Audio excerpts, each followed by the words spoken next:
Hola, buenas tardes, bienvenidos de nuevo a esta reunión de estudio del libro de Vicente Beltrán Anglada, Magia Organizada Planetaria. Hoy es martes 23 de noviembre del 2021 y esta es la sesión número 42. Hemos tomado el libro del mismo nombre de Vicente Beltrán Anglada, la edición electrónica, y semanalmente la presentamos en diapositivas. No hemos añadido absolutamente nada al texto original. Solamente la presentación y los comentarios son de este estudiante y del grupo que le acompaña. El libro lo dedicó Vicente a su maestro, dice: a mi maestro con inmensa devoción y gratitud. Firmado Vicente Beltrán Anglada. Hay que remarcar que nunca nos dijo el nombre del maestro, seguramente no lo podía hacer, pero sí que es verdad que tuvo una transferencia con él, un feeling increíble con su maestro. Es algo muy importante. 3 palabras acompañan todas las presentaciones. Proceden de las consideraciones preliminares de este libro Magia Organizada Planetaria. Renovación, transmutación y redención. Tienen que ver con aspectos que los 3 vehículos de la personalidad, según hemos ido estudiando semana tras semana, tienen que realizar 3 trabajos que acaben convirtiéndolos en agentes activos de la magia organizada. No olvidemos que si no podemos realizar el trabajo alquímico dentro de nuestros vehículos, convirtiendo la polaridad material de los ángeles que construyen la forma para que el alma se manifieste, si no somos capaces de revertir esta polaridad, realmente no estaremos haciendo el verdadero trabajo de magia. Aquí finalizamos la sesión anterior. Dice el número 7.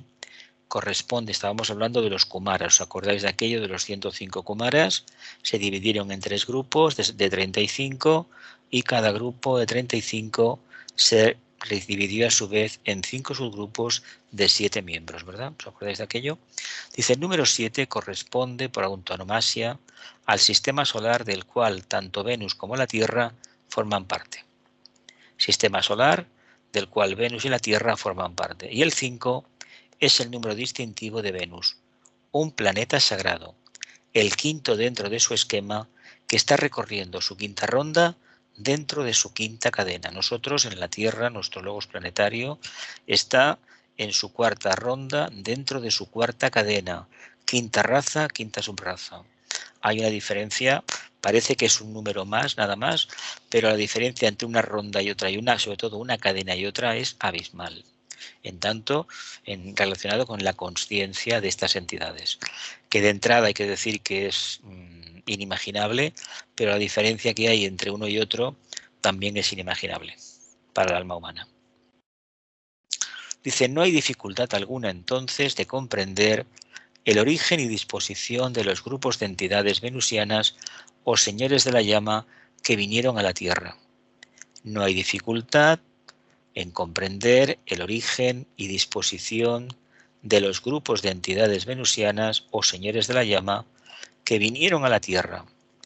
Si se hubiese tratado de entidades terrestres, las que por disposiciones solares deberían ayudar en el desarrollo espiritual de un planeta menos evolucionado. La disposición y el número de los grupos hubiese variado sensiblemente. Habida cuenta que el número distintivo de nuestro planeta es el 4, por cuanto es el cuarto planeta dentro del esquema terrestre que está recorriendo su cuarta ronda dentro de una cuarta cadena, lo que hablábamos antes. Es decir, nosotros desde el punto de vista de la evolución estamos muy lejos de lo que puede significar Venus y su esquema evolutivo. Pero como estamos en la Tierra, evidentemente nuestro padre es el logos solar por excelencia y sobre todo nuestro logos planetario, nuestro querido ser Brahma que se manifiesta a través de este planeta. No confundamos con Sanat Kumara, que es el representante, el regente. Siguiendo en la línea de la tradición esotérica que oculta los verdaderos tesoros de la magia organizada planetaria y es el manantial silente donde beben los investigadores espirituales dignos de tal nombre.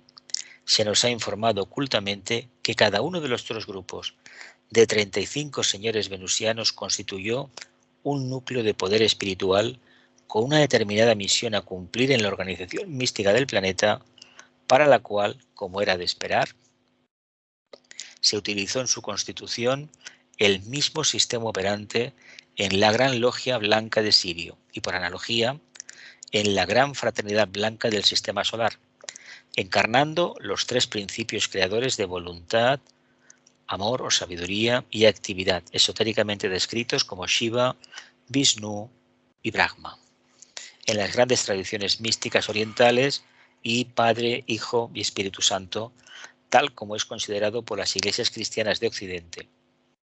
Veamos ahora la tarea inicial asignada a cada grupo. Hay que decir que cada 35 kumaras constituían un grupo. Al frente del grupo supongo que habría una entidad muy evolucionada que determinaba manifestar estos aspectos. Con el tiempo, algunos de esos grandes iniciados volvieron a la logia de Venus. Aquí iniciaron el proceso. No olvidemos que esto empezó hace unos 22 millones de años, según tibetano en astrología esotérica, no 18 millones de años. Lo que sucede que para nosotros, a efectos prácticos, tanto dan 22 millones que 19 millones o 18 millones, porque son cifras incomprensibles de momento, incomprensibles. Dice, veamos ahora la tarea inicial asignada a cada grupo. A.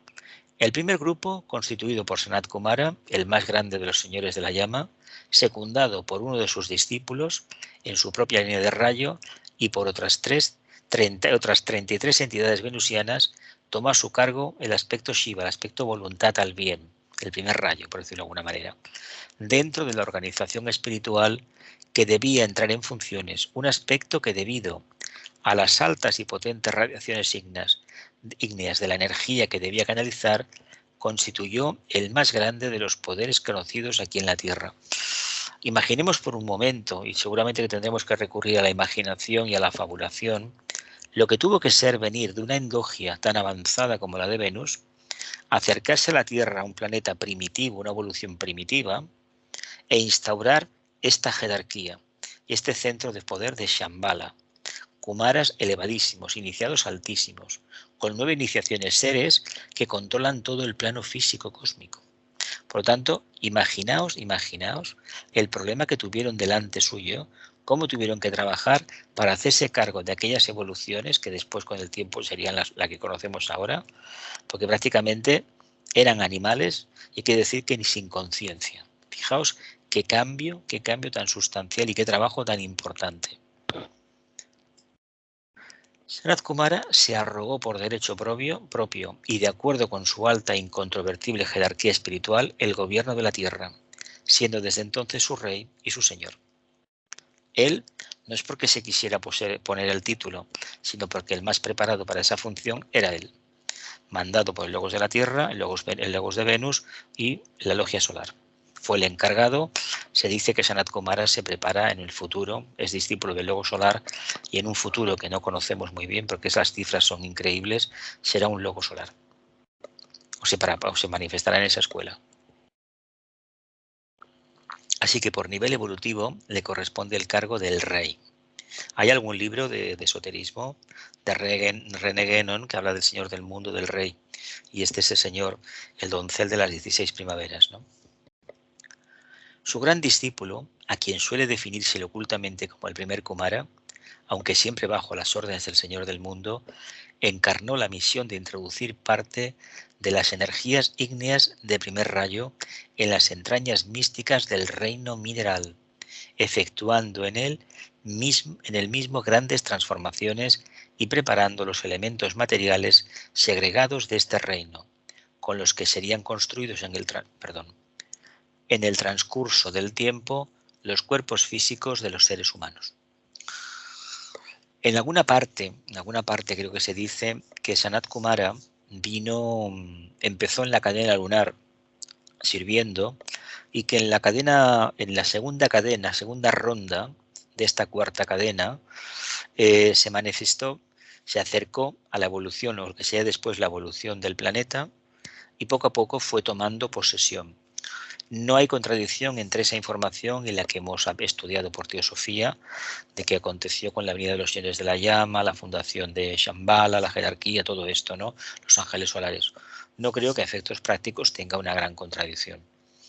Este Kumara, el primer Kumara, luego veremos el trabajo que hace el segundo Kumara, el tema del reino vegetal, por ejemplo, es muy importante porque aquí nos dice clarísimamente que la energía, el rayo que traía, hizo que el reino mineral empezase a vibrar, empezase a emitir un aspecto grandísimo de su evolución, que es la radioactividad. Sabéis que hay elementos en la Tierra que tienen una capacidad de irradiar, son radioactivos, ¿no?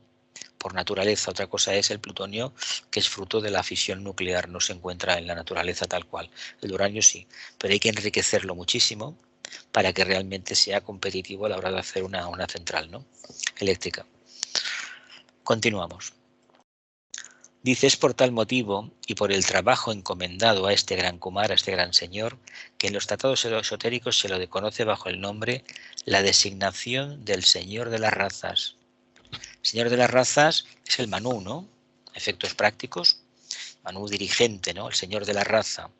Así como el Mahachohan es el Señor de la Civilización y el Bodhisattva, el jefe de la jerarquía, es el jefe de la jerarquía, porque trabaja la línea de la enseñanza del segundo rayo, porque el logo solar está trabajando la energía del segundo rayo y con él todo el sistema solar. Bien, familia, llegan las preguntas. Venga. Aportaciones, conclusiones, dudas, lo que sea.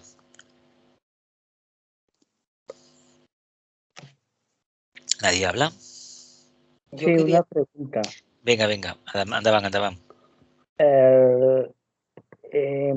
La Tierra es el planeta número 4 y Venus es el número 5. No, dentro de su esquema. Porque desde el punto de vista de la astrología y de la astronomía, Venus y Mercurio están al lado del Sol. Por eso, es que esto es lo que me confunde. No, es que ese 5 habla de su esquema, no habla de... Igual está referido a planetas sagrados, pero yo no sé cómo lo utilizan. Esto lo he leído muchas veces. Pero sí que es verdad, es el 5 porque es el quinto rayo que emana. Él tiene la conexión especial con un señor de la constelación creo que es la constelación de Acuario, que es la que emite el quinto rayo, y utiliza esta energía, que no es la energía del amor, como se nos ha dicho, sino la energía de la mente, porque hay una cosa que no podemos olvidar, y es el tema de los rayos y los vehículos de la personalidad. Por ejemplo, respecto al Sol, nosotros le asociamos un segundo rayo, evidentemente, pero el Sol, desde el punto de vista de la astrología, no es sagrado. Dices, ¿pero cómo es posible? No, porque en su trabajo de evolución no ha alcanzado una iniciación, una expansión que se lo pueda considerar desde su nivel sagrado. Ahora, en comparación con nosotros, absolutamente perfecto. Entonces, este 5 habla de una capacidad de la mente, que es la investigación, el quinto rayo. Entonces, al lado del Sol siempre veremos al planeta Mercurio, ¿no?, que es un cuarto rayo. Pero entre Mercurio y el Sol está el primero. Y los rayos que maneja el alma, que maneja la mente es precisamente el primero, el cuarto y el quinto.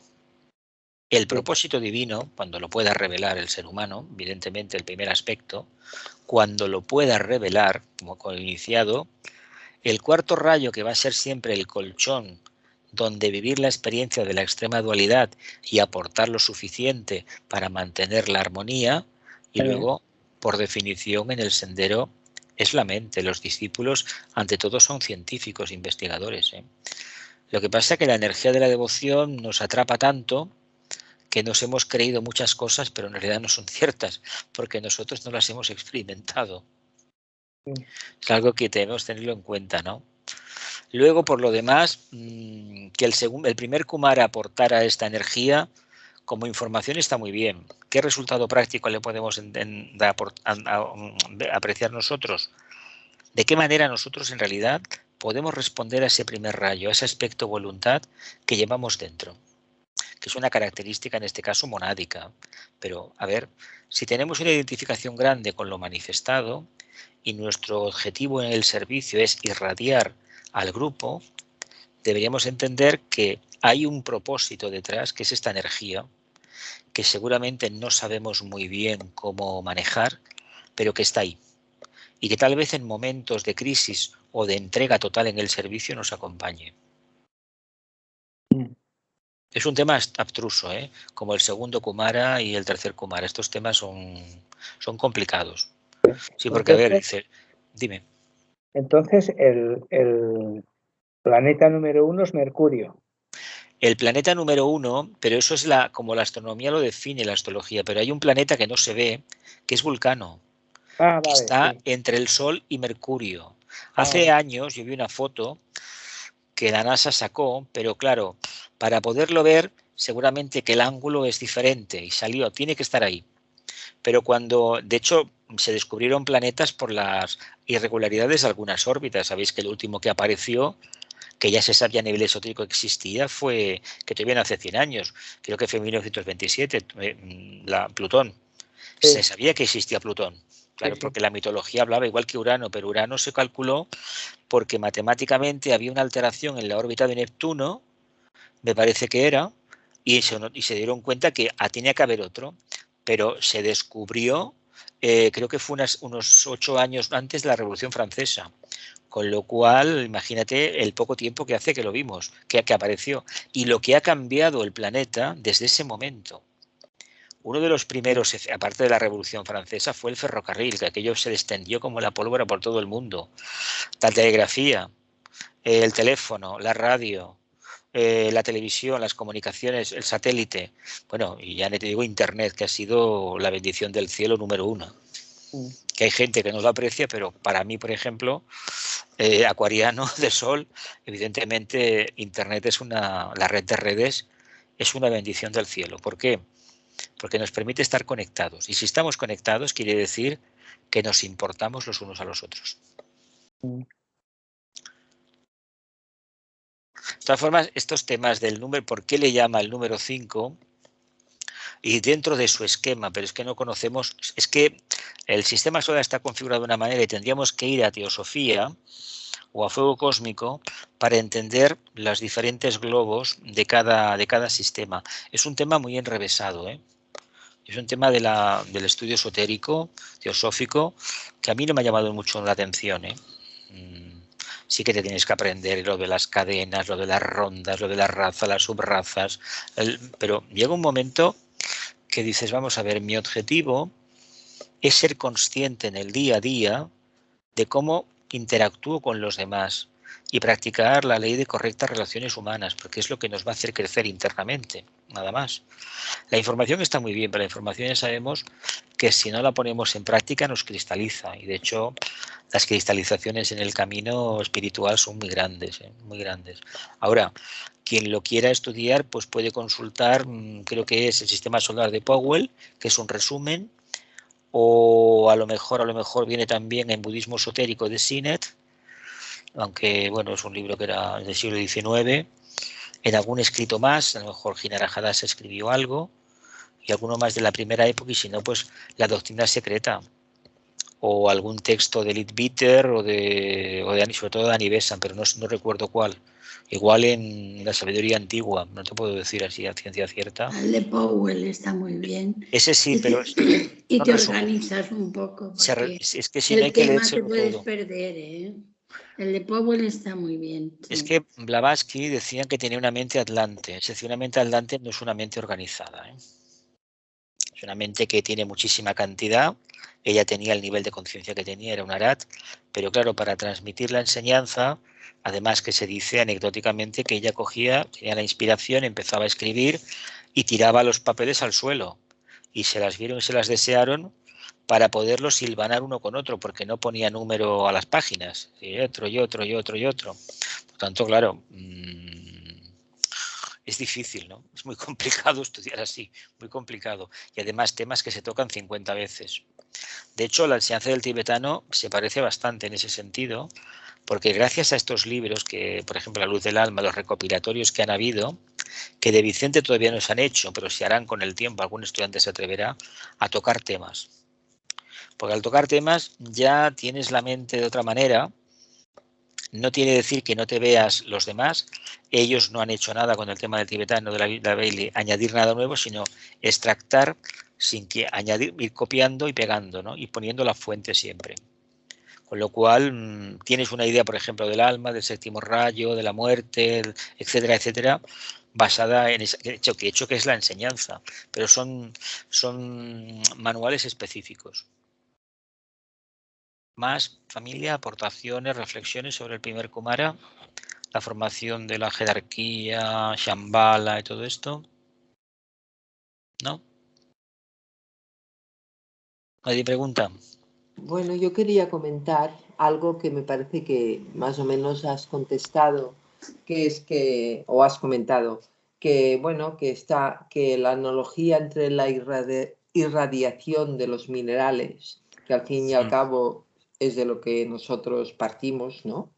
A la nuestra, o sea, realmente es como un desarrollo, ¿no? El llegar a irradiar. Entonces Es un viene desarrollo, claro, parte una promesa de y futuro. parte de ese camino, ¿no? O sea, Claro. los minerales irradian y nosotros analógicamente también deberíamos llegar a hacerlo, ¿no? Tenemos, tenemos un vehículo, un esqueleto que es mineral, es Claro. calcio. Y claro, como es calcio, si los minerales pueden irradiar, evidentemente tenemos una porción de mineral muy grande, que sin ella, es curioso, no podríamos vivir, no podríamos mantenernos erguidos, porque ese es el esqueleto, el armazón nuestro, y esa armadura interna nos permite movilizarnos. Y luego tenemos en la alimentación, las plantas, los vegetales nos transmiten los minerales que están del suelo.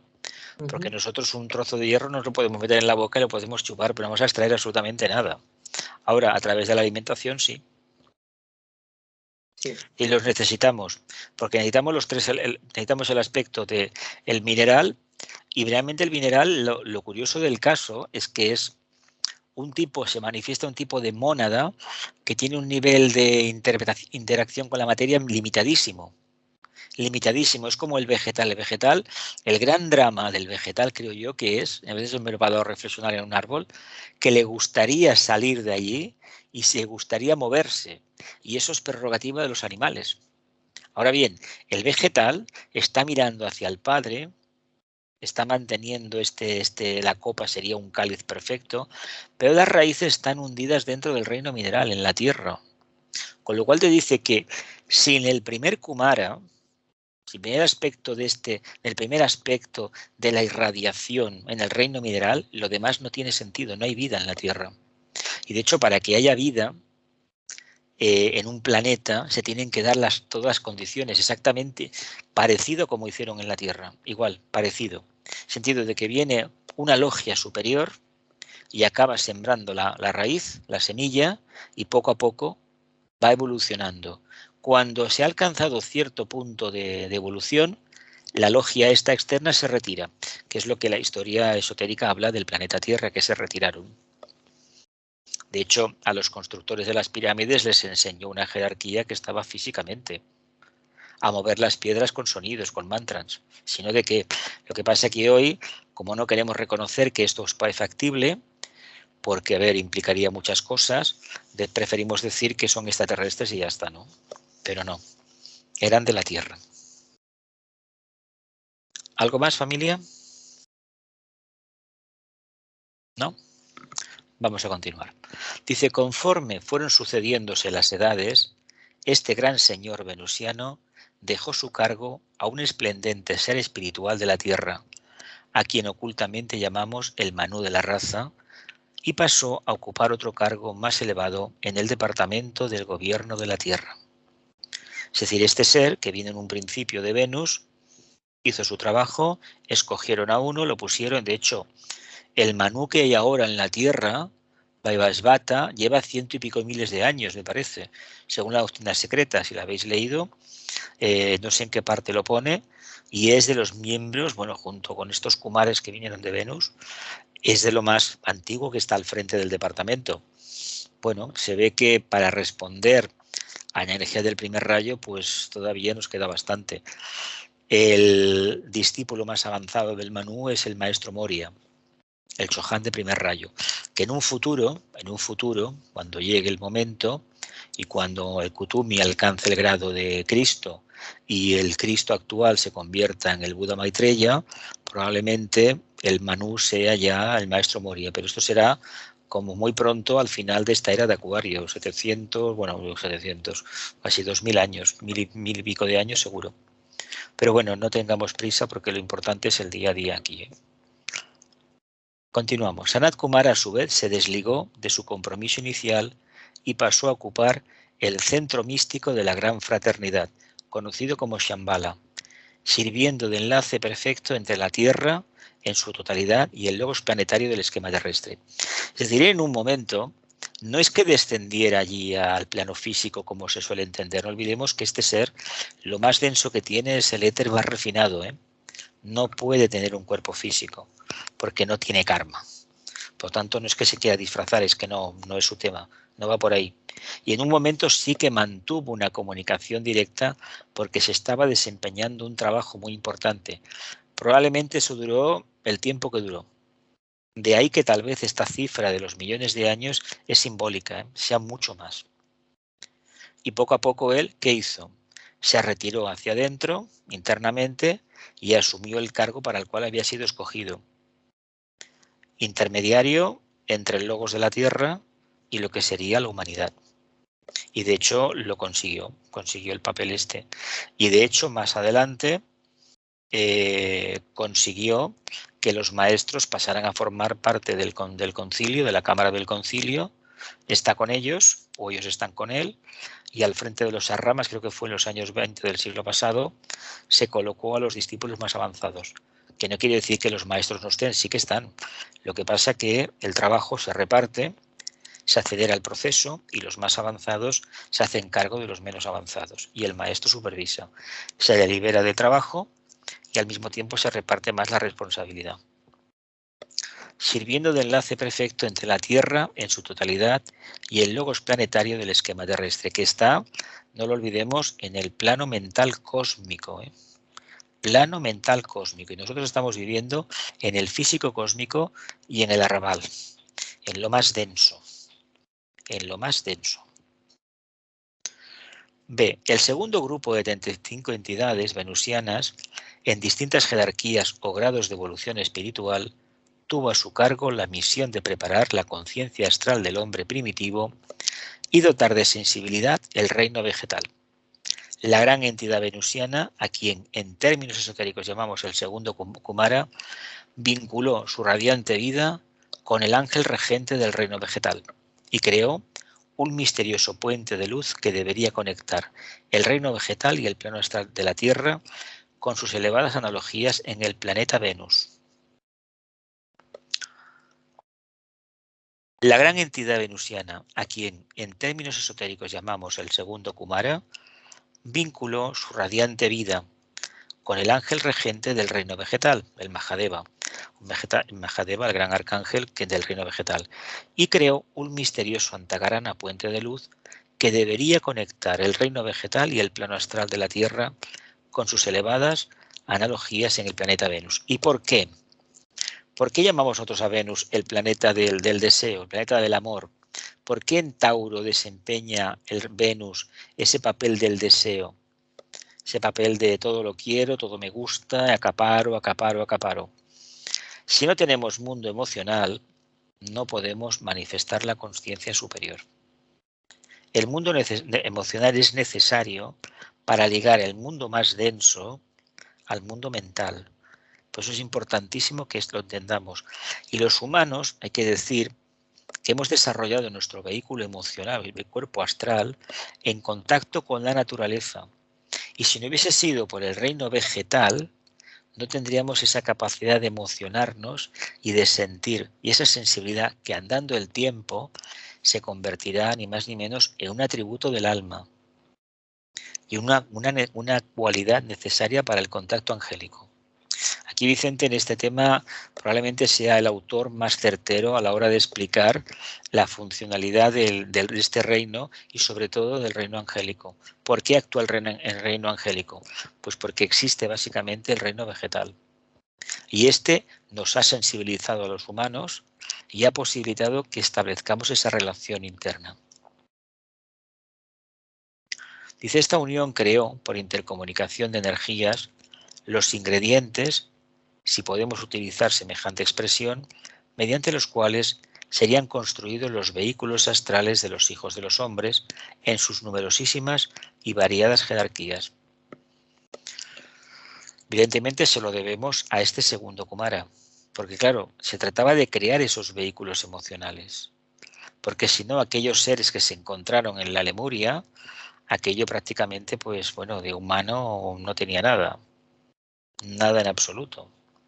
Suerte tenemos de que no están actualmente en manifestación, porque seguramente sería, bueno, algo sorprendente, la verdad. Continuamos.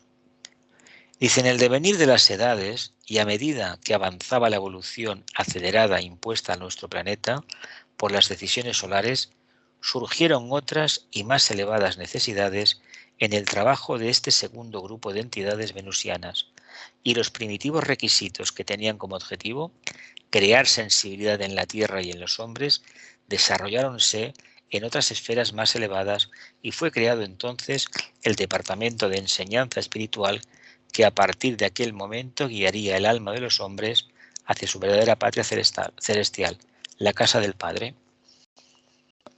¿Por qué es tan importante el tema de la sensibilidad y del mundo emocional en relación con la expresión instintiva del alma?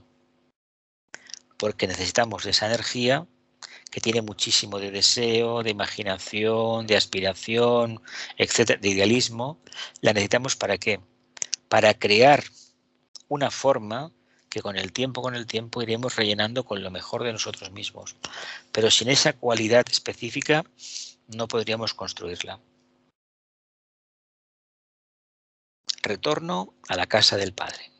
Dice, actualmente este departamento de trabajo jerárquico está bajo la dirección y guía de aquel excelso ser, hijo del propio planeta, según expresión védica, que esotéricamente conocemos con el nombre de Bodhisattva, siempre Krishna de los hinduistas o el Cristo de las religiones occidentales, la entidad espiritual que guía este poderoso centro de enseñanza, de luz, de inspiración y sensibilidad.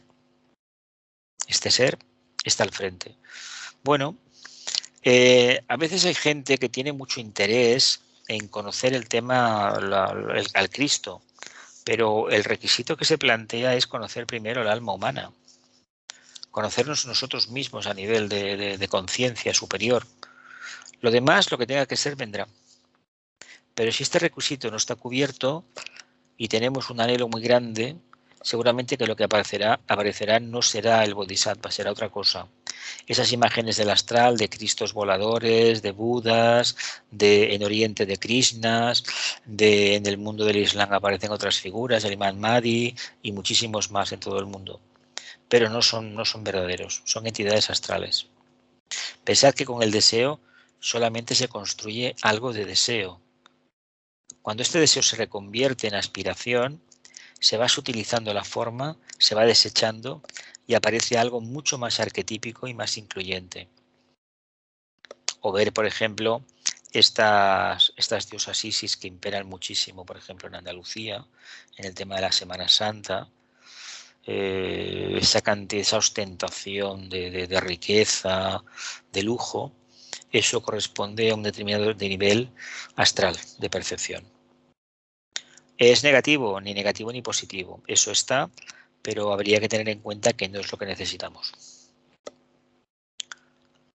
Continuamos. Dice, el segundo Kumara había dejado sus elevadas atribuciones en manos de aquellos grandes iniciados, hijos de los hombres, que habían cumplido con la ley y desarrollado plenamente el propósito de Sanat Kumara aquí en la tierra. Y él ascendió a más altas esferas espirituales para desempeñar tareas jerárquicas de más excelsa e incomprensible responsabilidad. No olvidemos que lo que queda que se sepa son los 3 Budas internos y los externos, pero seguramente que habrá más, que no lo conocemos. Es un tema que está ahí, seguro que con el tiempo nos interesaremos mucho más por él. El tercer grupo de hijos de Dios enviados a la Tierra por el Logo Solar se ocupó de la tarea de preparar el campo de evolución de los hombres de la Tierra. Estos poseían ya un cuerpo físico convenientemente desarrollado y un vehículo astral que les infundía una cierta sensibilidad. El paso siguiente fue introducir las energías ígneas procedentes de Shambhala en el reino animal y provocar en el mismo una serie de reacciones eléctricas. Introducir energías ígneas procedentes de Shambhala en el reino animal y provocar en el mismo una serie de reacciones eléctricas. Luego en las preguntas podremos aclarar a ver qué se refiere a esto, qué significaría. Dice, estas atrajeron la atención de aquellas entidades cósmicas conocidas ocultamente como la quinta jerarquía creadora, cuya evolución se realizaba en el quinto subplano del quinto plano cósmico, denominado por los investigadores esotéricos la mente de Dios. La quinta jerarquía creadora, cuya evolución se realizaba en el quinto subplano del quinto plano cósmico, denominado por los investigadores esotéricos la mente de Dios. Una ulterior decisión procedente del Logos solar determinó la venida desde aquellos altos lugares de un ingente grupo, son los ángeles solares, sabéis, ¿no?, de entidades de esta quinta jerarquía, con la misión específica de dotar de mente al hombre animal u hombre primitivo y a las especies animales más desarrolladas desde el ángulo de la evolución del reino.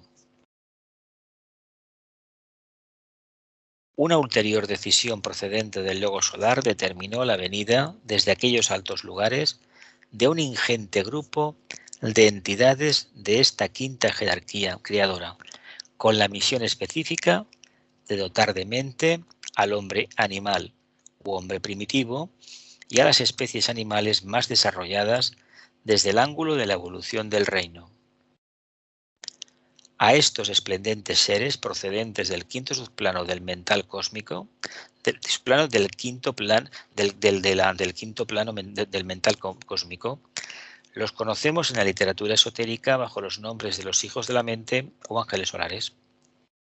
A cada una de estas excelsas entidades se las denomina también en términos teosóficos el yo superior de los seres humanos.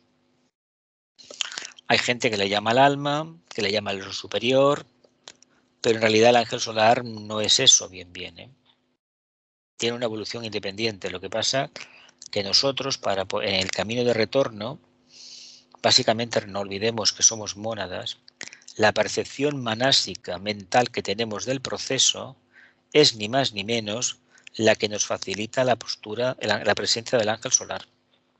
Si no, no tendríamos una idea clara de lo que somos y hacia dónde vamos. Porque llegado un momento en la cuarta iniciación, el ángel solar se retira, se despide de nosotros. En la iniciación se destruye los cuatro, en lo que sería la corona esta de pétalos que hay del loto egoico, se desintegra. Queda la perla, lo que es la experiencia, y esta es absorbida precisamente por esa conciencia monádica que es una con el Creador. Vemos que nosotros somos dioses, somos chispas divinas, somos espíritus. Lo que sucede es que de esa idea es muy bonita, pero realidad objetiva no tenemos. Necesitamos de ese intermediario, de ese padrino que es el ángel solar. Imaginaos el trabajo que ha hecho este ser haciéndose cargo de un animal.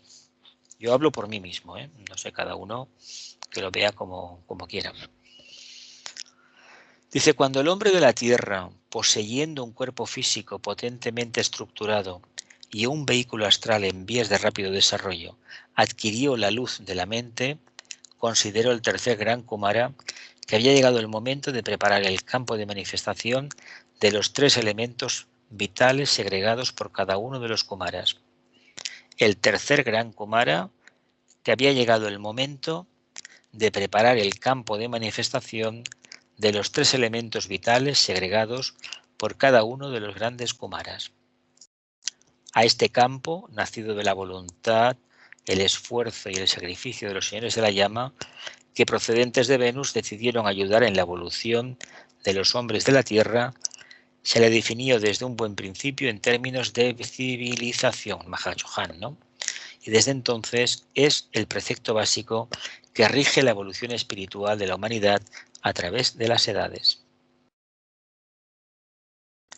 En el transcurso del tiempo, y a medida que eran cumplimentados los requisitos esenciales de la evolución planetaria, el tercer gran Kumara pasó sus atribuciones jerárquicas a un iniciado surgido del propio planeta, y él, al igual que hicieron anteriormente los dos grandes Kumaras que le habían precedido, pasó a ocupar un cargo superior en la labor jerárquica de la Tierra. Quién sabe, a lo mejor son los famosos 6 que hay, los 3 Budas esotéricos y los exotéricos o de actividad que están con Sanat Kumara. No lo sabemos. Desde entonces, el cargo de Mahachohan, o Señor de la Civilización, ha pasado sucesivamente a otros grandes iniciados de la Tierra, y tal como se dice ocultamente, así se irá realizando hasta la consumación de las edades, cuando la humanidad actual haya alcanzado un grado de civilización y de cultura tan elevado que le permita pasar al quinto reino de la naturaleza, el de las almas liberadas, en donde la estructuración de los grupos espirituales y los métodos utilizados por el gran centro de Shambhala serán sin duda muy distintos de los que imperan en el desarrollo actual de la civilización humana. Hombre, es comprensible que el desarrollo que exista en el quinto reino de la naturaleza no es lo que hay en el cuarto, pero tampoco habría que extrañarse tanto.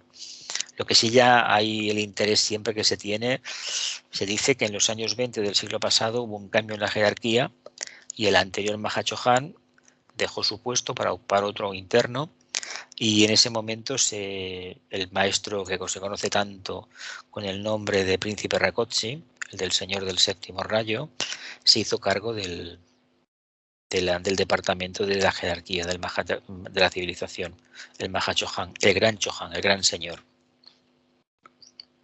Llama mucho la atención, sí lo llama, pero se dice, Vicente dijo que este maestro, Saint Germain, no acepta discípulos, solamente es maestros de quinta iniciación. Por lo tanto, esa idea de que se establece contacto con él, pues bueno, está ahí, ¿no?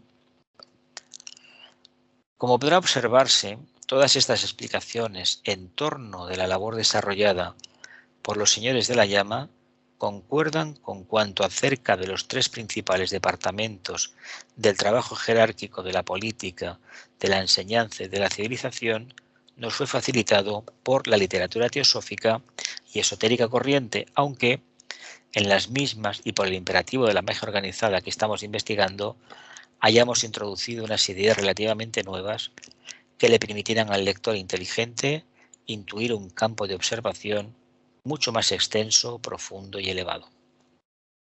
Bien, familia, vienen preguntas, aclaraciones, etcétera, etcétera. Así que adelante. ¿Nadie pregunta? ¿Nadie? A ver, Jesús, eso que dijiste, las reacciones eléctricas ¿sí? Reacciones eléctricas. Claro. Que le hicieron incremento al reino animal. Claro, fue una manera de activar el sistema nervioso. Sí, la trama etérica. Ya por la trama etérica, claro. Claro, es que si no, ¿qué teníamos aquí? Tendríamos un alma, una conciencia muy limitada. A través de descargas, que tampoco es tan extraño. ¿No habéis visto literatura por ahí, sobre todo películas, que un rayo le dio la luz, etcétera, etcétera? Pues es lo mismo, una forma de hablar simbólica. Lo que pasa es que, ¿cómo lo hicieron? ¿Uno por uno? O fueron a la base, a lo que es el arquetipo, le imprimieron lo que le imprimieron y automáticamente todos pasaron de lo que era, pero de otra manera. Fue la fase previa para que pudieran convertirse realmente en mónadas triádicas individualizadas. Sabéis que la diferencia entre lo que es ese ángel que estaba al frente del reino vegetal, pues había otro arcángel que estaba al frente del reino animal, ¿no? Sabéis que son almas grupales. ¿Qué se hizo con esas descargas eléctricas? Separarlos, ¿no?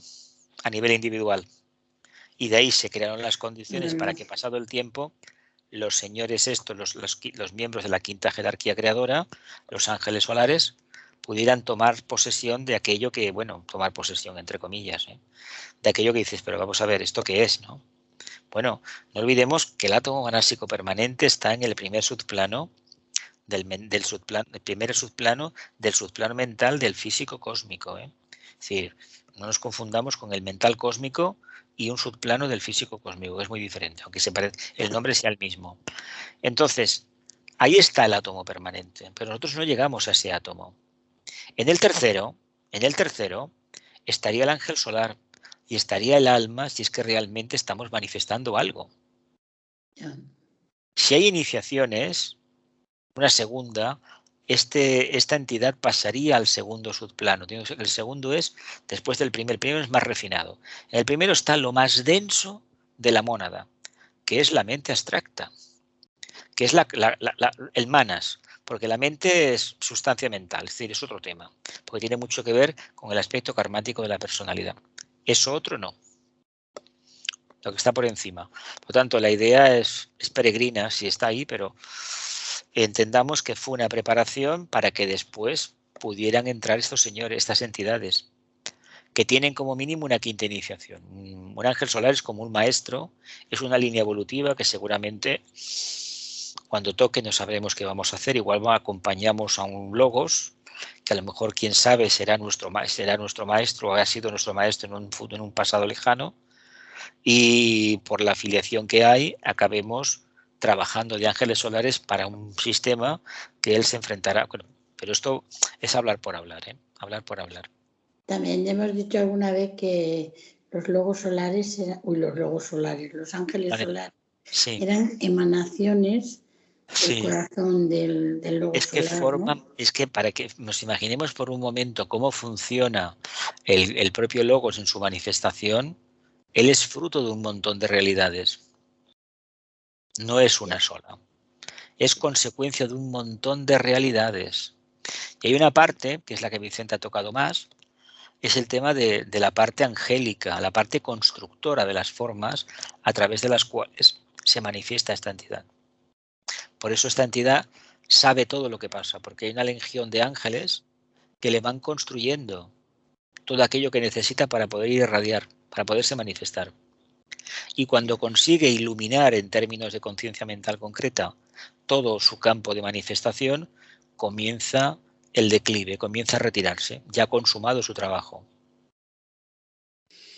De todas maneras, hicieron un gran trabajo, ¿eh? Hombre, lo siguen haciendo, de hecho, la primera vez que vinieron se fueron, ¿eh? Sí. Sí, Bueno, hay una historia, los famosos ángeles caídos, ¿no?, de los judíos. A ver, el tema era que parece ser que lo que se trataba era de darles mente, y el problema que tenían estas entidades es que no tenían mente. Mente en el sentido que necesitaran de ese sexto sentido para elaborar todas las aportaciones, sintetizar las aportaciones que los 5 sentidos te daban. La vista, el olfato, el tacto, todo esto, ¿no? El gusto, todas estas cosas, ¿no? Claro, este sentido especial, esta mente, es importante, pero si uno está en una evolución superior, el ángel por definición no piensa, piensa el humano. Yeah. ¿Hubo rebelión ahí en Los Ángeles? Yo creo que es otro tema, ¿eh? Francamente, no sé, de cada forma que lo explican, tampoco he querido meterme nunca en ese tema, ¿eh? No, pero seguro que vinieron y dijeron, anda ya, pero ¿para dónde vamos? Pero bueno, pero se luego dice... la obligación del se dice volverían. Se dice que el propio Sanat Kumara, cuando se dio cuenta de dónde le habían traído, a dónde había venido, por eso dice que montó el cirio, pero que bueno, que a ver, ¿esto qué es? No, te vamos a ayudar, ¿qué creías que iba a ser? No te habías ofrecido a ayudar, pues ya está. Es lo que le van a decir a todo el mundo. Mira, hay una carta de las cartas de los Mahatmas, para que entendamos un poco por dónde va el tema y la respuesta que te puede dar un maestro. Cuando la Blavatsky, es que no recuerdo el número de la carta, de las cartas de los Mahatmas, ella pregunta que bueno, que para qué había servido, cuando había disensiones en la sociedad teosófica, que para qué había servido tanto esfuerzo en la encarnación, y el maestro Kutumi le respondió así en plan muy, muy ecuánime, pues mira, has aprendido inglés. A ver. Pues sí. A ver. La vida mejor así, es tomársela así. Si tú has aprendido como iniciada a actuar como si no tuvieras cuerpo físico, que es el primer requisito que hay que reconocer, que al discípulo se le pide que trabaje como si no tuviera cuerpo físico, con lo cual se le está diciendo, olvídate de tu cuerpo físico, de tus reacciones emocionales y mentales, olvídate por completo, porque todo eso no lo necesitas. Claro, es durillo, pero lo que tenía por delante era infinitamente mejor. ¿Has aprendido inglés? Bueno, miren, ¿para qué leche? ¿Y para qué lo necesito si puedo y tengo intuición desarrollada? Pero mira, ¿te has esforzado? A ver, es una forma de decirle, tómatelo con filosofía. De hecho, la respuesta que se da siempre es tómatelo con filosofía. Oye, que no esto y lo otro. Bueno, todo el mundo tiene problemas. A ver, Sentido del humor. ¿qué le vas a decir? Mire, que estoy fatal, no vuelvo más, hágaselo usted. Bueno, él ya sabe que mañana, al día siguiente estarás allí, lo sabe, tanto que lo sabe, y ya lo permite porque, bueno, porque te tienes que desfogar de alguna manera. A ver, mire, yo no vuelvo más, hágaselo usted y hacer puñetas la próxima vida, pero él sabe que al día siguiente estarás allí. Quien dice el día siguiente puede tardar un tiempo, porque, a ver, es necesario que de vez en cuando haya pequeñas crisis a que uno esté completamente seguro de todo, ¿eh? Porque si uno está seguro de todo, él ya sabe que el tortazo va a ser mayúsculo. Por lo tanto, hay que dudar, ¿no? Mientras dependamos de un cuerpo físico para evolucionar y un mundo emocional y mental concreto, el peligro está ahí, nos acecha, ¿eh? Así de claro. Por lo tanto, hay que aguantarse. Más preguntas, familia, aportaciones, conclusión. Una cosa. Dime, Costa. Sí, la evolución ha sido acelerada por el logo solar. Bueno, es que fue una... A ver, aquí hubo una historia y era que el logos planetario en la anterior cadena, en la tercera, le abortaron la evolución. Desde la logia solar se cortó porque hubo un error. Parece ser que él se quedó atrás y su hermano, el logos de Venus, tiró adelante. Entonces, él vivió un momento durísimo, tuvo un problema muy grande en la Lemuria, con todo ese tema que se conoce con el pecado original, que es la separación de los sexos, el tema que después se conoce con el nombre de homosexualidad y todas estas historias, que no es lo que tanto se apunta de Sodoma y Gomorra y toda la mente calenturienta escorpiniana, sino fue un error de percepción de las energías y sobre todo de la búsqueda de la polaridad complementaria como camino de retorno a la casa del Padre. Porque sabéis que en un principio, en un periodo muy lejano regido por Libra, se decidió separar los sexos. De hermafroditas, es decir, de tener los dos sexos, se pasó a la búsqueda, a la separación, con la finalidad de buscar la polaridad complementaria mediante la energía de integración y la energía del amor. Claro, la idea está muy bien, muy bonita, pero en aquel momento la percepción mental de aquellos seres pues como que no existía, vamos a decirlo así. Si somos hijos de la cadena lunar, eso no existía, por lo tanto, o muy poco. Aquello tarde o temprano estaba condenado al error y parece ser que ese problema también lo tuvo en la anterior. Luego tuvo el problema de la Atlántida. Sabéis que hundieron un continente entero con todo lo que... De hecho, la logia terrestre está intervenida. Vicente nos habló de un triángulo mágico, ¿no? Constituido por un avatar muy elevado, nacido que viene de la cadena lunar en realidad, que es el Buda de la cuarta raza, el espíritu de la paz y el avatar de síntesis. Estas tres entidades están aquí, en la Tierra, y actúan entre Shambhala y la jerarquía. Es como si fuesen los divinos contemplativos, ¿no? Es otro cargo. Pero estas tres entidades aportan energías del cosmos y el aspecto luz lo da un hijo de la Tierra, podríamos decir, lo da el Buda. Y este ser, gracias a esas energías, la evolución en la Tierra continúa. Y esto se lo debemos a él, que insistió bastante en el tema, en su discurso, su enseñanza sobre este aspecto. Pero entonces, la jerarquía o Shambhala se ocupa solamente del planeta Tierra, porque parece una entidad, bueno, de una importancia tremenda. Es que hay muchísimo más de lo que no vemos. Es complicadísimo. Esto no lo pensemos en términos de que tiene una propiedad y va en la dirección, un negocio y la dirección, y no, es más complicado, ¿eh? Porque piensa que ellos, en los niveles que están, no pueden interactuar con lo más inferior. ¿Por qué? Porque alterarían la evolución y eso no se puede hacer. Hay gente que dice, ¿por qué los maestros no están? Porque si los maestros estuvieran en el plano físico, en lugar de aliviarnos problemas, nos los generarían. Porque la irradiación fuerte de una conciencia levanta todo lo que está tapado. Es como hace el efecto este de Plutón, que levanta la alfombra y sale toda la porquería. Por tanto, no conviene. En el sentido de que esto es una evolución y esto es lento. Y no se construye nada de la noche a la mañana, eso es una fantasía emocional. Es un trabajo arduo de ir tejiendo, tejiendo, tejiendo, y los ángeles hacen eso. Si los viéramos, veríamos que están como en un gran telar y tirando hilos de luz y hilos de luz, que luego será que pues vehículos de expresiones o formas mentales, estructuras que podrán acoger una forma mental poderosa que la humanidad poco a poco irá descubriendo. ¿Algo más? ¿No? ¿No? Continuamos. Capítulo 15. Consideraciones generales sobre la magia. Capítulo 15. Consideraciones generales sobre la magia. Es un hecho para el investigador esotérico que a los devas o moradores del espacio, a través de los cuales se realiza la obra mágica de creación y estructuración de todo tipo de formas, hay que invocárseles mediante sonidos, palabras o mantras, ya que el proceso mágico, gracias al cual evolucionan, depende del grado de expectación que hayan logrado desarrollar en el supremo arte débico de escuchar los sonidos. Repetimos.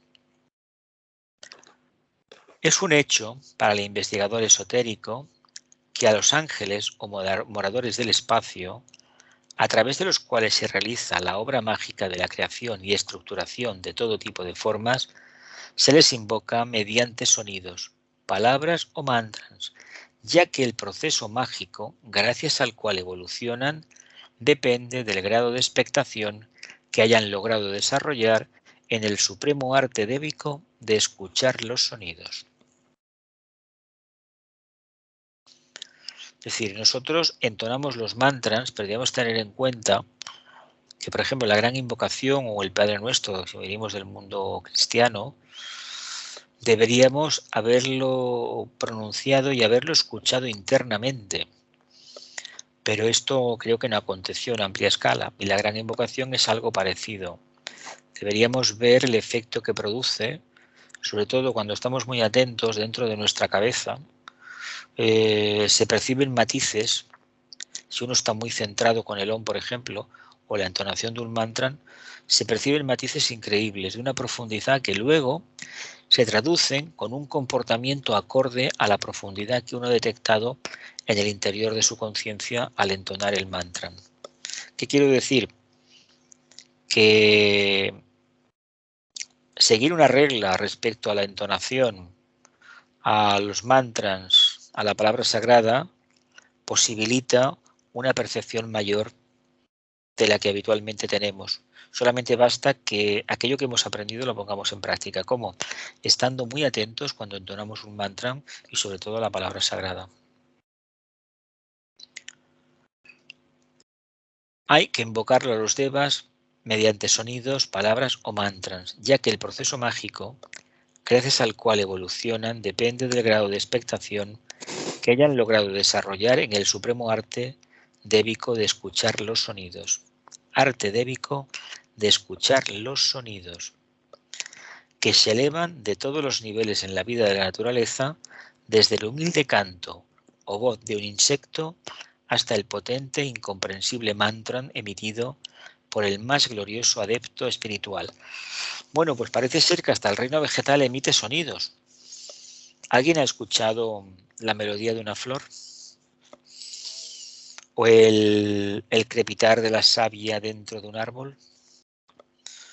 ¿O la propia hierba si está estirado? ¿No ha notado algo especial?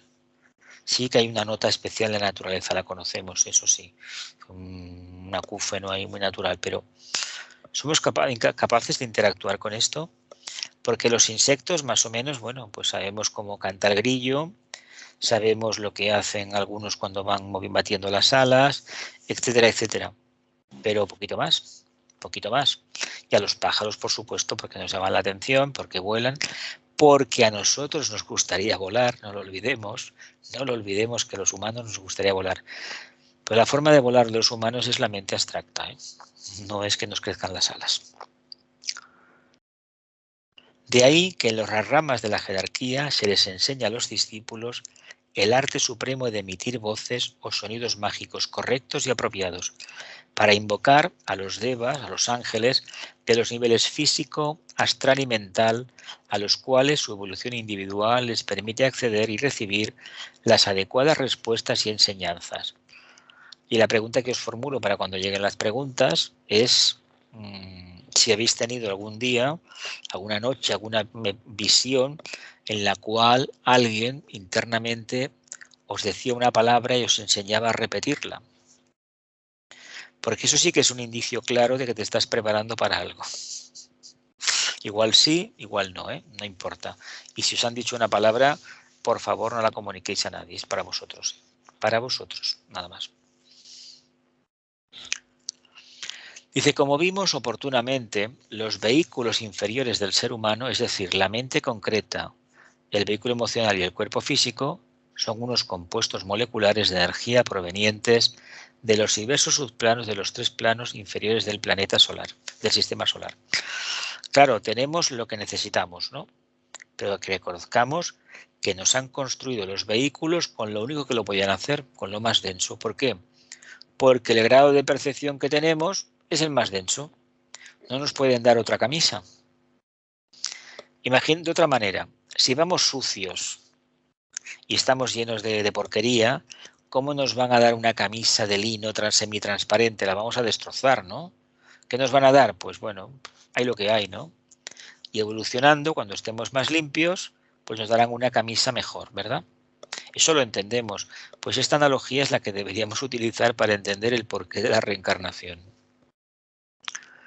Nuestro trabajo mágico debe iniciarse aquí, pues todas estas energías son agrupaciones débicas de distinta vibración que se sienten atraídas al centro de conciencia corporal correspondiente por ley de atracción magnética o de afinidad química, pues no hay que olvidar que todos los vehículos, sea cual sea su sutilidad, son moleculares y que extraen sus componentes atómicos del gran océano de energías surgidas de las infinitas e indescriptibles profundidades del espacio. Como siempre, lenguaje florido. Nuestro trabajo mágico debe iniciarse aquí, pues todas estas energías son agrupaciones débicas de distinta vibración que se sienten atraídas al centro de conciencia corporal correspondiente por la ley de atracción magnética o de afinidad química. Pues no hay que olvidar que todos los vehículos, sea cual sea su utilidad, son moleculares y que extraen sus componentes atómicos del gran océano de energías surgidas de las infinitas e indescriptibles profundidades del espacio.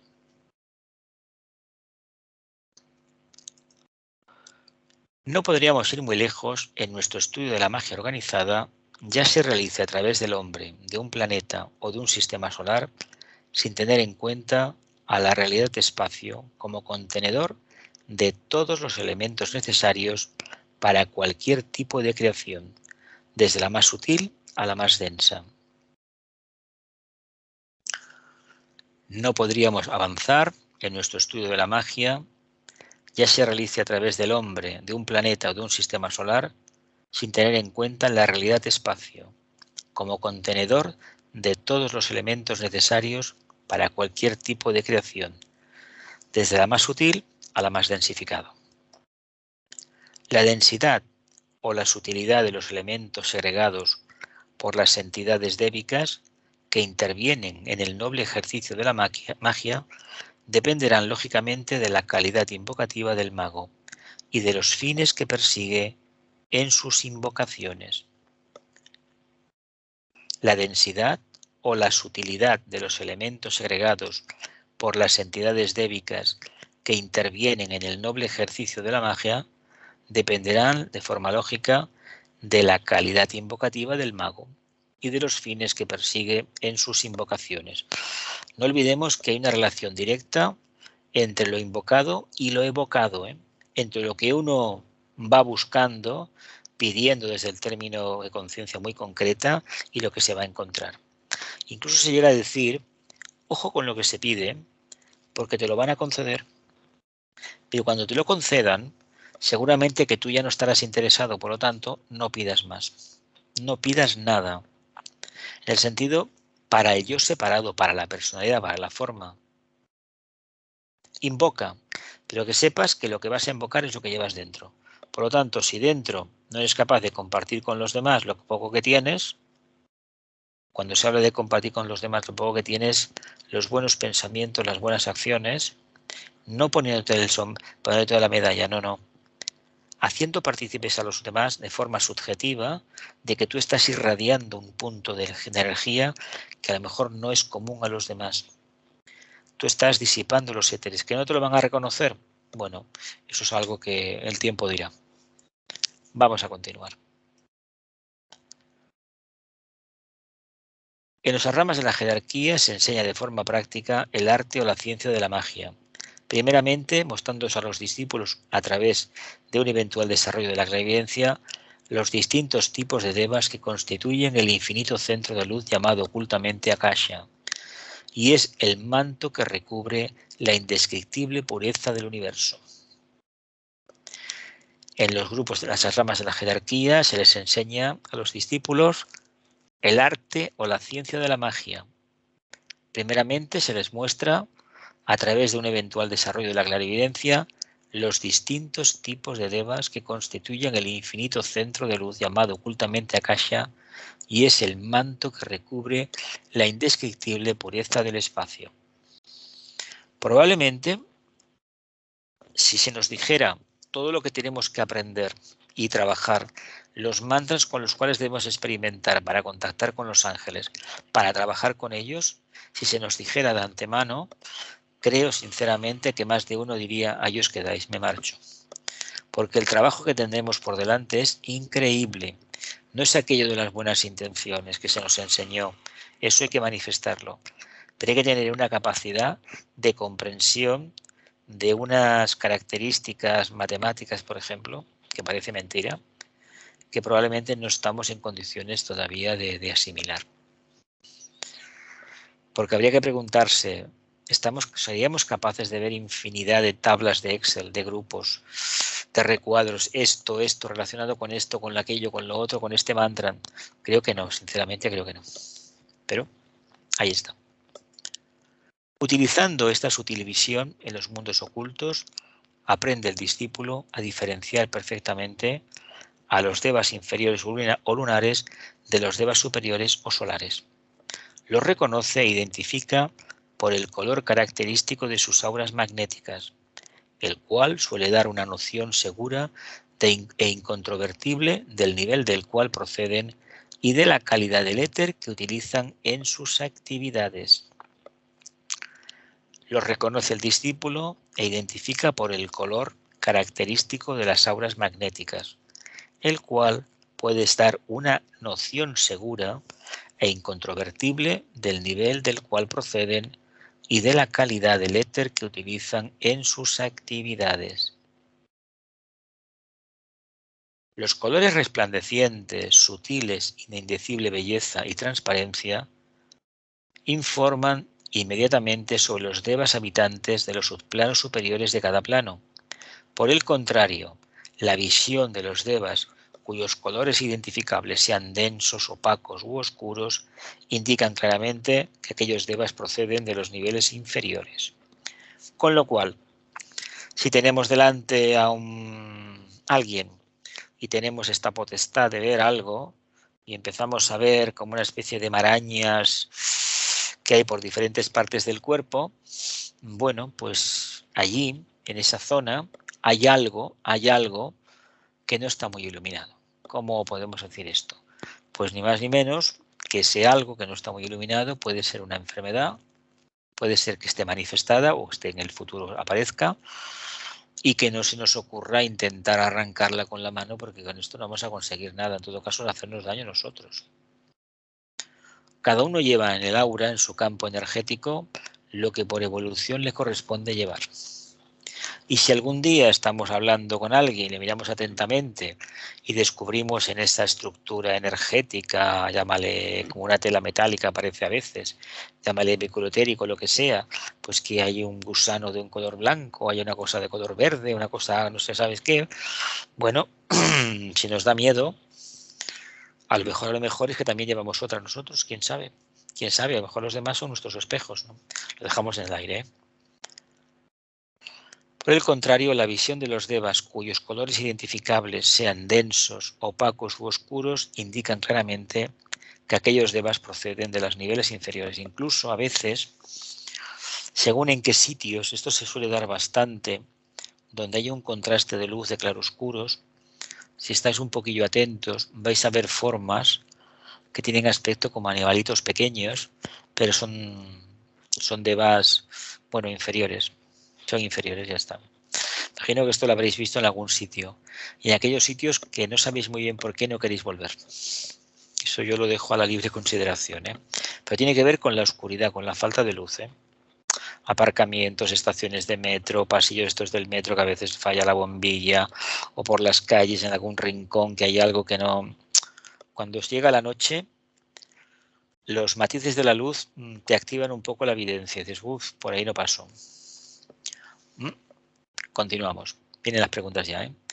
Dice, cada una de estas agrupaciones débicas, subdivididas en varias jerarquías, poseen lógicamente una sensibilidad apropiada a los mantras o voces invocativas que se elevan consciente o inconscientemente del mundo de los hombres, de la singular esfera de los aprendices de mago. Cada una de estas agrupaciones débicas, subdivididas en varias jerarquías, poseen lógicamente una sensibilidad apropiada a los mantras o voces invocativas que se elevan de manera consciente o inconsciente del mundo de los hombres, de la singular esfera de los aprendices de mago.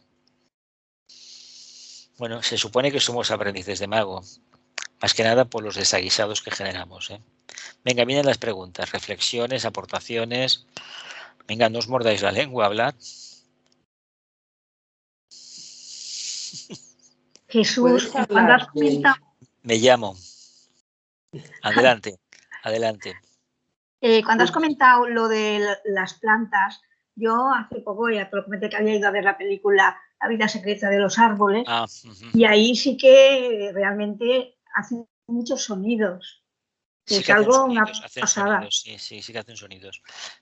Generalmente lo que se percibe, yo he llegado a percibir un acúfeno muy fuerte cuando he acercado mi frente al tronco de un árbol. Sí que me ha venido un fogonazo fortísimo, en algunos árboles sí, ¿eh? Incluso abrazándote por la espalda, que es como hay que abrazarlos, realmente se nota, pero no siempre está uno limpio y no todos los árboles. Pensemos que son seres, no se mueven, pero tienen cierto grado de inteligencia. ¿Qué quiere decir esto? Quiere decir que no se comportan con todo el mundo igual. Imagino que lo entendemos, ¿no? Es como las piedras. ¿Le dais vida a las piedras? ¿Le asignáis vida? La tienen, ¿eh? Hay de ángeles, ¿eh?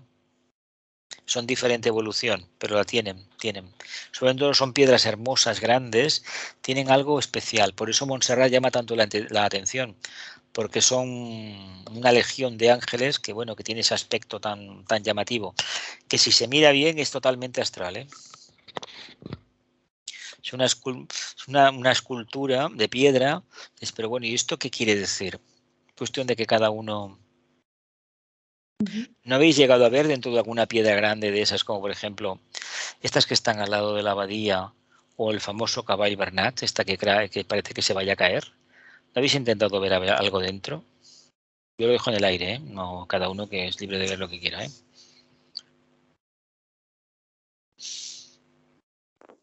¿Más preguntas? ¿Y puedes hablar de la casa, el manto que recubre el espacio? Eso es el Akasha. Esto es el inmortal Akasha. Esto es que lo hemos estudiado también en el libro Los misterios del yoga.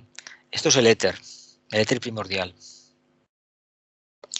Y es la porción que el logo solar toma para evolucionar. Pero tiene muchísimas definiciones, ¿eh? Eso es lo que ya estaba, que será consustancial a todo el plano físico cósmico, donde están todas las galaxias, que es como una gigantesca esfera, que se expande, llega un momento que se contrae y vuelve otra vez a expandirse. Pero eso no ha sido comprobado. Matemáticamente se dice que sí, pero Es una cuestión de grandes iniciados, me imagino. Es un campo de energía que todo lo compenetra. ¿Os acordáis cuando estudiábamos este libro y el anterior que hablábamos, el tema este famoso de los misterios de Shambhala también se toca? Esta energía que está ahí y de la cual se manifiesta, vive todo el sistema solar. Y por extensión hay que pensar que toda la galaxia está igual. Toda la Vía Láctea. No sé si te he respondido, pues es un tema bastante fuerte, bastante duro. Sí, pero está bien volver a oír reflexiones, porque es duro. Y otra cosa, la clarividencia, evidentemente debe ser un fruto de la intuición, claro, supongo. Sí, es un fruto de la intuición y luego el problema de la clarividencia, por lo que yo lo veo, no viene cuando la necesita y a veces da unas entradas que uno no acaba de descubrir. No sabe a qué se refiere. Con el tiempo sí que es verdad que se detectan cosas que son como muy asequibles, ¿no? Aunque vienen con una forma cada vez más cambiada, ¿no? Depende de tu grado evolutivo, tu estado, tu conciencia, etcétera, etcétera. Pero sí, como en un principio parece ser que todo se detecta a la primera, esto significa esto. Luego, esas formas, que son figuras geométricas muchas veces, que en un principio sí que significaron aquello, porque además lo comprobaste, decir, mira esto, pues más o menos, no al detalle, pero genéricamente sí, andando el tiempo no es así. Porque puede aparecer de nuevo y lo que te está indicando es otra cosa. Por ejemplo, el cáliz. El cáliz es una de las formas que se pueden recibir de vez en cuando uno hace una pregunta. Te presentan un cuenco, que por un lado sabemos que el cuenco es el vehículo etérico, ¿no? Esotéricamente, aquel cuenco dorado, famoso, etcétera, etcétera. Vale.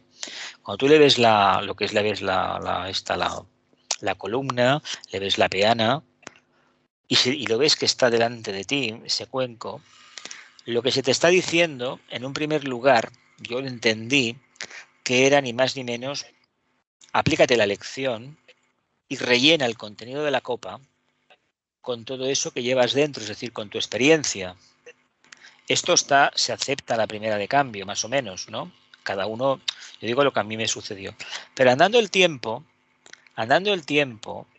lo que hay ahí en el interior del cáliz, que de un principio es inenarrable porque no se ve nada lo que hay, lo tienes que convertir o llevar a una octava superior, si se puede hablar así, un nivel más elevado, y darte cuenta que esa vasija que está vacía, en el fondo debe de estar vacía, porque tú, en cierta medida, ya has adquirido esa conciencia, que no será ni mucha ni poca la que te toque manifestar. Así que el símbolo cambia, y a veces solamente se ve el cuenco, y a lo mejor se ve luminoso. Y uno lo puede entender relacionado con los demás, o que les falta evolución, o que tienen una evolución, pero no caigamos en la trampa, porque todo esto va cambiando. Por lo tanto, estático no hay nada. Nada. ¿Más preguntas, familia? Ya estamos cerrando ya. Venga, más. ¿No? Ha habido un momento... Dime, Milagros, adelante. Mira, no, ha habido un momento que se ha hablado del manantial silente. El manantial silente, la fuente de toda energía, el inmortal Akasha. Ya. ¿Ha sido ahí en ese capítulo? En ese aspecto, en ese trozo. Es un sitio que habla del manantial silente donde bebían los investigadores. Decía el inmortal Akasha. Ahí está todo, contenido, todo. Es lo que el Logos ha traído para esta evolución, Logos solar. Por lo tanto, busques lo que busques, está ahí. Que está dentro de su mente, otra manera de hablarlo. Que está dentro de su corazón, otra manera de hablarlo. Cualquier nombre que le pongamos, en el fondo nos queremos aproximar a su verdadero significado. Pero el significado de estas ideas abstractas, mientras dependamos de unos cuerpos sometidos a la ley del karma en el sentido tradicional, que deben de manifestarse, de producir la muerte tal como la conocemos y mejoran un poquito y luego un proceso de selección interna y volver otra vez a encarnar, que tengamos en cuenta que las conclusiones que extraigamos son perentorias, durarán el tiempo que sea. La suerte es que se nos olvida, nos borran toda la memoria. A nivel de personalidad nos lo borran todo. Queda registrado, pero a ver, si se te enseña a vivir en un estado de conciencia inasequible al desaliento y fuera del tiempo, ¿para qué te importa saber cómo fue la encarnación tal y cual? Eso no tiene ningún sentido. Ninguno. ¿Algo más, familia? Jesús, antes has dicho que los vehículos son moleculares. Sí. Vale, entonces, las moléculas de cada vehículo, la vibración que tiene, ¿es armónica en cada vehículo o son diferentes? No, es diferente. Es que eso es el sistema evolutivo. Mira, pero al ser dime. Una molécula es un conjunto de átomos. Un conjunto de átomos. Estos átomos son pitris ángeles que han creado una entidad inteligente con la cual poco a poco te van construyendo un vehículo. ¿Qué sucede? Estas moléculas tienen la energía, la calidad que tienes tú como evolución. No te pueden dar, por supuesto, el ejemplo de la camisa de lino impecable. Si tú no estás limpio, ¿cómo te la van a poner? Es destrozar una obra de arte, ¿no? Pues, ¿qué nos tienen que dar? Pues una vestimenta en la cual no se nos vea demasiado la imperfección. Hasta que realmente podamos ser dignos merecedores de una vestimenta adecuada, que sea transparente, en el sentido de que pueda... somos el reflejo de nuestra conciencia. ¿Sí? Cuando se habla, se dice, un ser humano no es lo que dice, es lo que evoca. Porque lo que dice está muy bien decirlo, pero lo que uno emana es lo que realmente es. Y luego se te dice, ¿tú quieres conocer a la gente? En las situaciones difíciles, la reacción instintiva, es decir, la primera reacción, es la que cuenta. Así que hay que tener en cuenta una cosa. Hay un aspecto personal que no podemos olvidar. No todo el mundo va a reaccionar en plan un gran sabio y con la calma, tranquila, mientras está entrando el agua por la puerta, como vemos estos días por televisión, o está ardiendo la casa. No. Se comportará como todos los humanos. Saltará, romperá una ventana, etcétera, etcétera. Pero eso hay que tenerlo en cuenta. Pero lo que sí se nota en momentos así es la capacidad de entrega al grupo. Esta gente que coge y ayuda a los demás en momentos así extremos, ahí se demuestra la calidad del alma, mientras que hay otro que tiene miedo para proteger su seguridad personal. En el fondo, dice, es una reacción instintiva, sí, y un estado de conciencia que dice yo y primero yo, y si queda algo yo. ¿Me explico? No vamos a tener unos vehículos perfectos, superiores, sí que la entidad que vive dentro no lo es. Sí. A ver, los que hemos nacido en alguna parte de la península ibérica, como hay una influencia muy grande en Andalucía, en los pueblos de la influencia musulmana, si habéis estado allí, los pueblos, las casas antiguas, las ventanas eran pequeñísimas, ¿no? Porque evidentemente los musulmanes, como venían de lo que es Siria, Arabia, el exceso de luz que era calor, ¿verdad? Esas casas que tenían esos ventanucos, que daban a lo mejor a un patio o una habitación a otra. ¿Por qué se hacía eso? Para mantener la temperatura, porque la luz es calor. Claro, si estamos acostumbrados a la luz, puede ser muy agobiante esa circunstancia. Pero tengamos en cuenta una cosa, una ventana grande, lo que te está diciendo es ni más ni menos, si tú eres capaz de sostener esa vibración, que tienes esa capacidad mayor, y con una ventana pequeña a lo mejor no. Pero no nos engañemos con la forma, porque la forma nos puede confundir aquí también. Lo que uno expresa es lo que es, pero no caigamos en la trampa de ver problemas en los demás cuando los tenemos nosotros, ¿eh? Sí, eso está claro. Primero hay que mirarse uno mismo y los demás, oye.